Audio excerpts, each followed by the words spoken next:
Şimali Amerika və Avstraliya materiklərinin fərqli xüsusiyyətləri. 1. Qütb gecə və gündüzləri müşahidə olunur. Bu hal Şimali Amerika üçün xarakterik olsa da Avstraliya materikinə xas deyil. Deməli, bir fərqli xüsusiyyətdir. 2. Qərb hissəsi seysmik cəhətdən aktivdir. Şimali Amerika materikinin qərb hissəsi, Kordilyer dağları seysmik cəhətdən aktiv olsa da Avstraliya üçün bu xarakterik deyil. Deməli, 2 də fərqli xüsusiyyətdir. 3. Günəşin zenitdə olma prosesi baş verir. Hər iki materik tropik xəttləri ilə kəsilir. Şimali Amerika şimal, Avstraliya isə cənub tropik xətti ilə kəsişir. Deməli, materiklərin hər ikisində günəşin zenitdə olma prosesi baş verir. 4. Sahillərini Sakit Okeanın suları yuyur. Həm Şimali Amerikanın, həm də Avstraliyanın sahillərini Sakit Okean suları yuyur. 5. Ərazisində fəaliyyətdə olan vulkanlar var. Şimali Amerika ərazisində fəaliyyətdə olan vulkanlar olsa da, Avstraliya seysmik cəhətdən, vulkanizm cəhətdən sabit materik olduğundan orada fəaliyyətdə olan vulkanlar yoxdur. Deməli, bu da fərqli xüsusiyyətlərdir. 2 yarımkürədə yerləşir. Həm Şimali Amerika, həm Avstraliya 2 yarımkürədə yerləşir. Şimali Amerika şimal və qərb, Avstraliya isə cənub və şərq yarımkürələrində yerləşir. Cavab 1, 2, 5 A bəndidir. Silindrik kartoqrafik proyeksiya ilə hazırlanmış xəritədə hansı ərazilərdə təhrif daha az olar? Biz bilirik ki, silindrik kartoqrafik proyeksiyalarda təhrif xətti, sıfır təhrifli xətt ekvator boyudur. Çünki silindir ekvator boyu kürəyə toxunur. Yəni, bu hissədə təhrif, sıfır təhrifli xətt olur. Deməli, ekvatora yaxın ərazilərin xəritələrinin hazırlanması daha məqsədə uyğundur silindrik kartoqrafik proyeksiya ilə.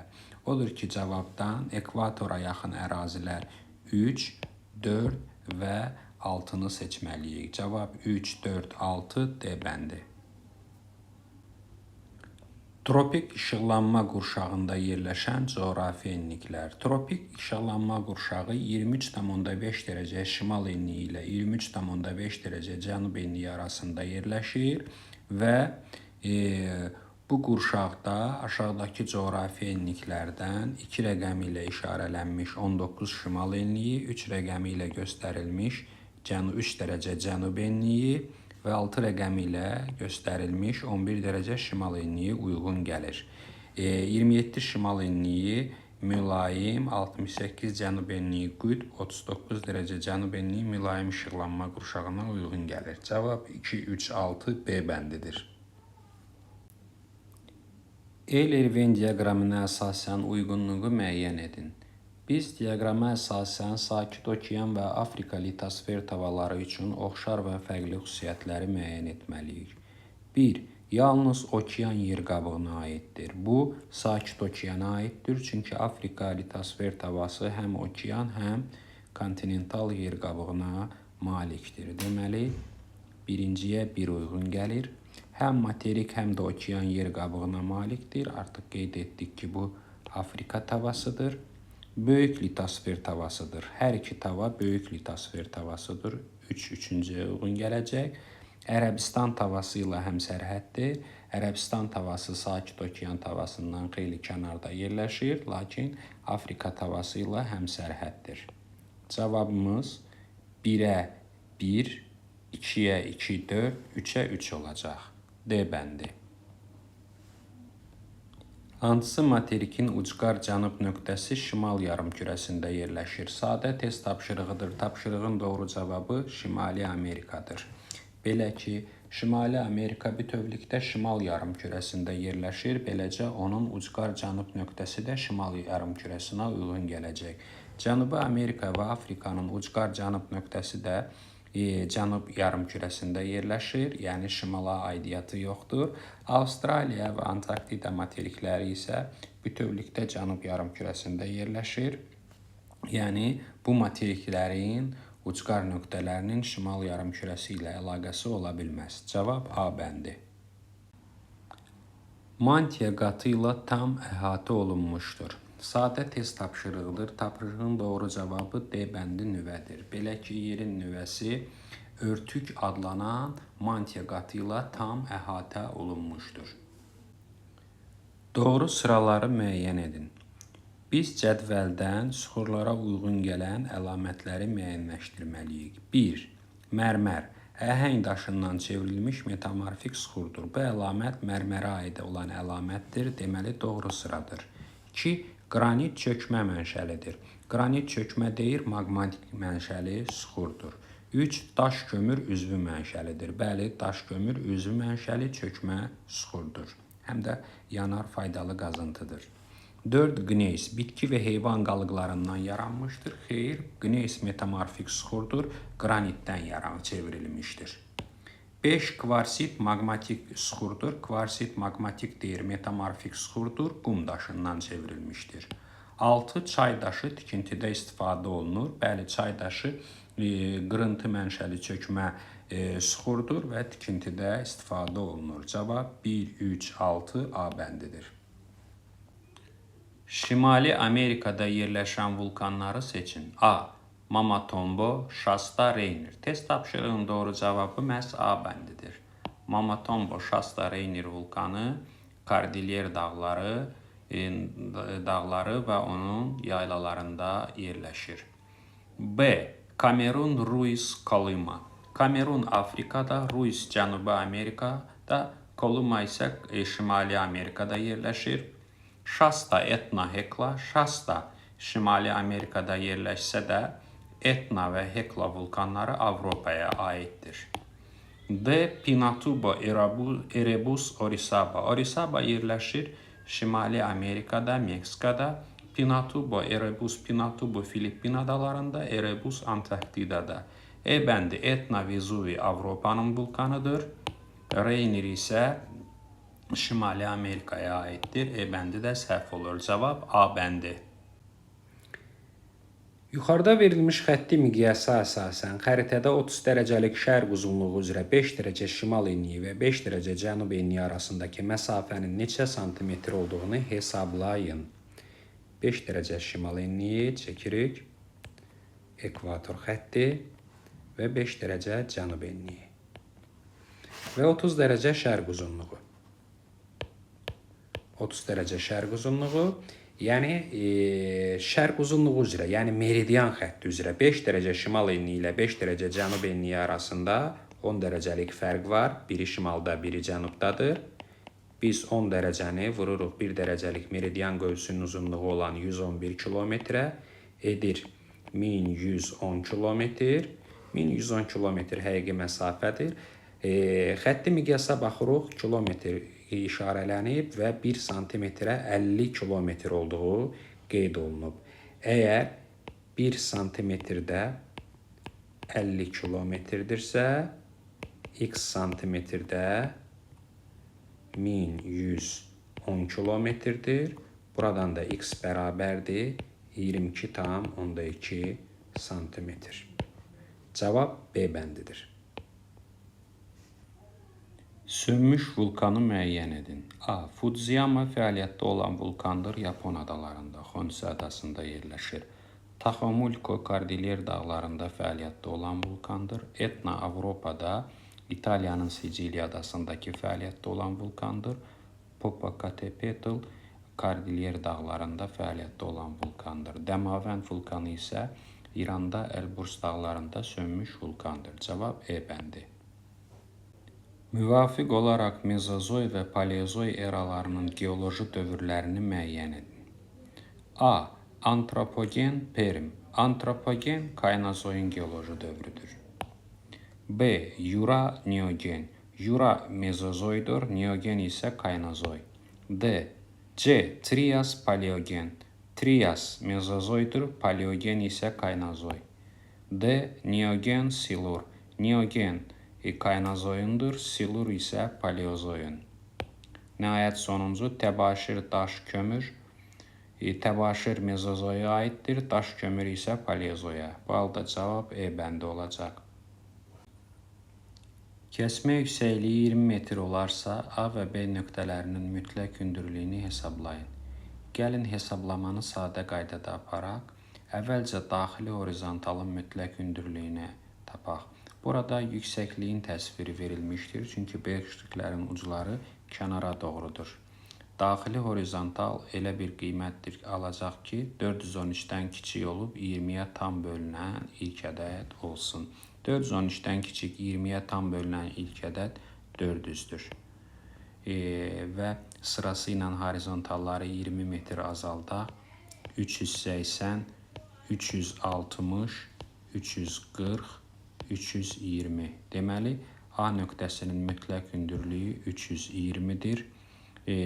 Bu zaman B nöqtəsi olacaq 360. Cavab B bəndi.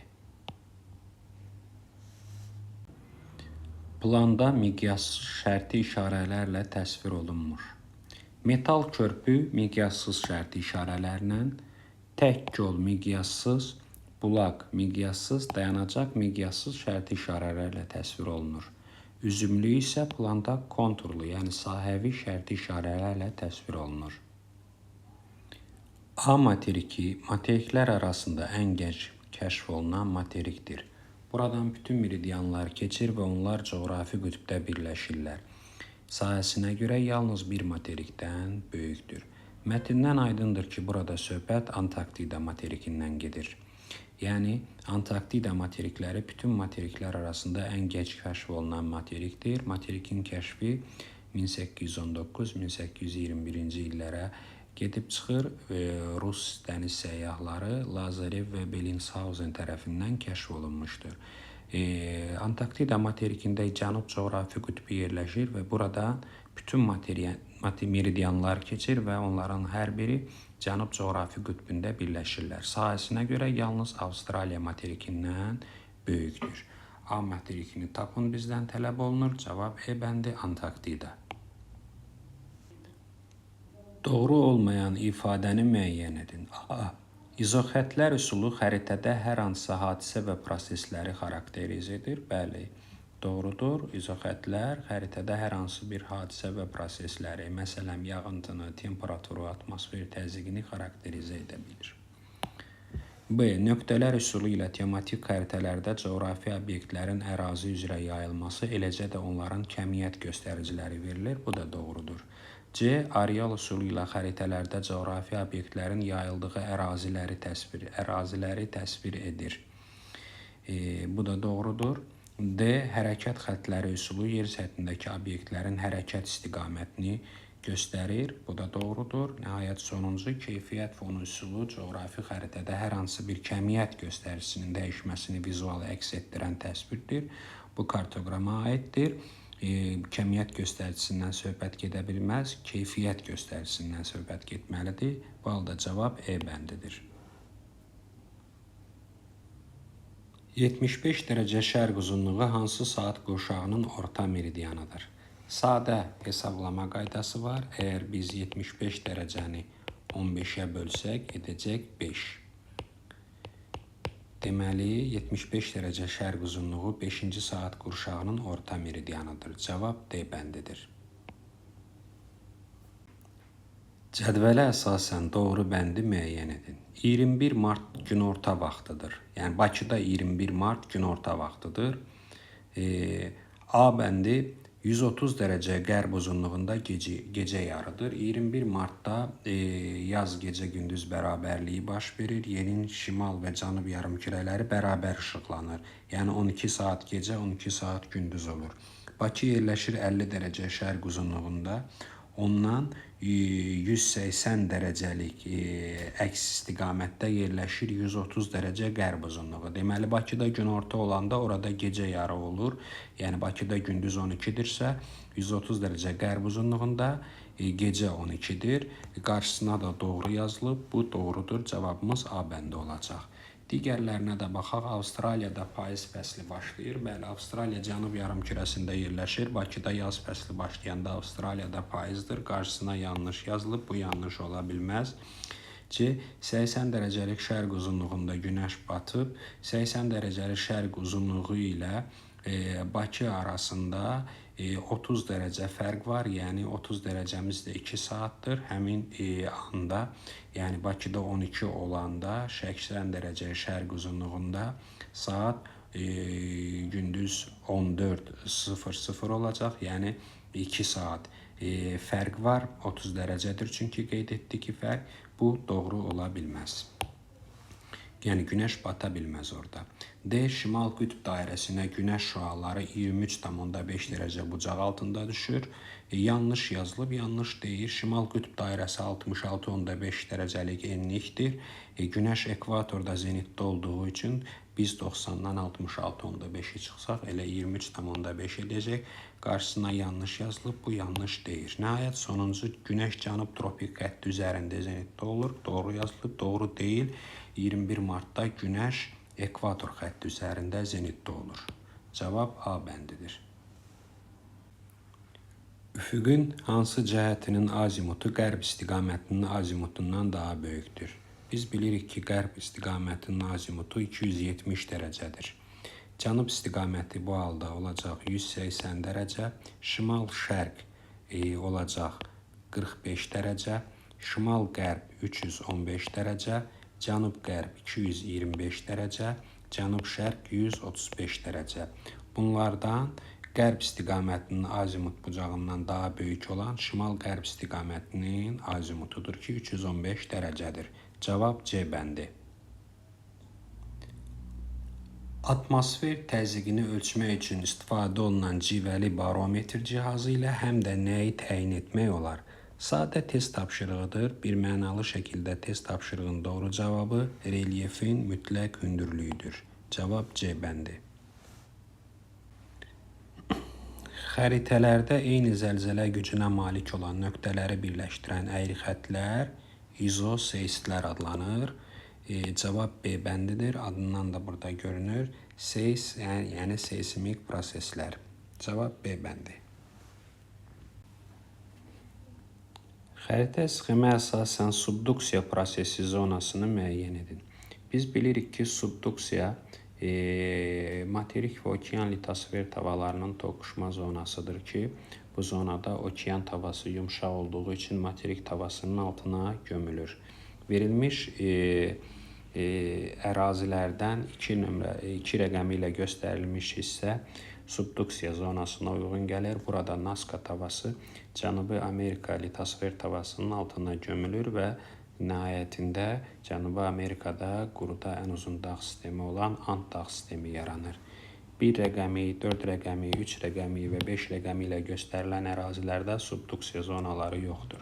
Cavab C bəndi. Aleut novu hansı tavanın Sakit okean tavası ilə konvergent sərhəddində yerləşir? Aleut novu eyni adlı Aleut adalarının kənarındadır və bu nov Sakit okean ilə Şimali Amerika litosfer tavalarının konvergent sərhəddində yerləşir. Cavab C bəndi. 1 bölünsün 6.500.000 ədədi miqyasını izahlı miqyasa çevirin. 1 santimetrdə kilometrlə göstərmək üçün biz məxrəc hissəni 100.000-ə bölməliyik. Çünki 1 kilometrdə 100.000 santimetr var. Bu zaman biz 5 sıfır siləcəyik. Olacaq 1 santimetrdə 65 kilometr. 75 dərəcə şərq uzunluğunda yerləşən Bişkek şəhəri ilə Bakı şəhəri arasındakı yerli vaxt fərqini hesablayın. Bakı şəhəri yerləşir 50 dərəcə şərq uzunluğunda, Bişkek isə 75 dərəcə şərq uzunluğunda. Onlar arasındakı dərəcə fərqi 75 çıxılsın 50 dərəcə bərabərdir 25 dərəcədir. Yer kürəsi 1 dərəcəni 4 dəqiqəyə dönür. Bu zaman 25 dərəcə vurulsun 4 bərabərdir 100 dəqiqə.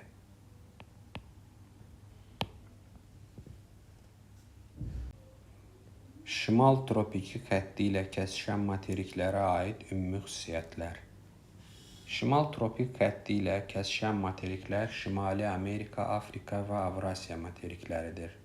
Bu materiklərə aid ümumi xüsusiyyətlərə baxaq. 3 yarımkürədə yerləşir. Materiklərdən Şimali Amerika 2, Afrika isə 4 yarımkürədə yerləşir. Yalnız Avrasiya 3 yarımkürədə yerləşir. Deməli, bir ümumi xüsusiyyət deyil. 2 mülayim işıqlanma qurşağı var. Hər 3 materik tropik xətti ilə kəsişdiyindən məlumdur ki, tropik xəttinin şimalında qalan sahə mülayim işıqlanma qurşağında olacaq. Deməli, 2 ümumi xüsusiyyətdir.